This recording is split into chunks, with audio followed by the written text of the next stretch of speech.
ஒரு சின்ன கிராமத்துல அரவிந்த்னு ஒரு பையன் வாழ்ந்துட்டு வரான். அவன் ரொம்ப புத்திசாலி பையன். ஆனா தன்னை சுத்தமா வச்சிக்கிறதுல கவனம் கொடுக்காதவன். அவன் காலையிலயும் இரவிலையும் பல் தேய்க்க மாட்டான். அவங்க அம்மா ரமேஸ்வரி எப்போதும் அவனை கூப்பிட்டு கூப்பிட்டு பல் தேய்க்க சொல்லுவா. ஒரு நாள் பள்ளியில ஆசிரியர் நல்ல பழக்க வழிகள் பற்றி ஒரு கதையை சொல்லச் சொன்னாங்க. அரவிந்துக்கு ஒரே தடவையில கதை எழுத முடியல.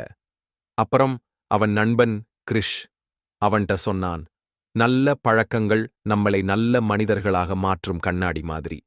அந்த கண்ணாடி தினமும் சுத்தமாக இருந்தால்தான் நம்மை நாமே நன்றாக பார்க்க முடியும்.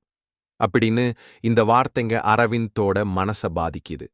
அன்னையிலேருந்து அவன் தினமும் காலையில மாலையில 2 வேளைகளிலையும் பல் தேய்க்க ஆரம்பிக்கிறான். கை கழுவும் பழக்கம், சாப்பிடுறதுக்கு முன்னாடி, சாப்பிட்டதுக்கு அப்புறம் கைகளை சுத்தம் செய்யறது, தினமும் ஒழுங்கா படிக்கிறது, எல்லாத்தையும் தவறாம பின்பற்ற ஆரம்பிச்சான். அடுத்த வாரம் பள்ளியில அவன் எழுதின கதை எல்லாரையும் ஆச்சரியப்படுத்துது. ஆசிரியர் சொல்றாங்க, நல்ல பழக்கங்கள் நம்மை வெற்றி பெற வைக்கும் முதல் படிக்கட்டு. அதனால அரவிந்த் மாதிரியே நாமளும் சின்ன சின்ன பழக்கங்களை உருவாக்கி சிறந்த மனிதர்களாக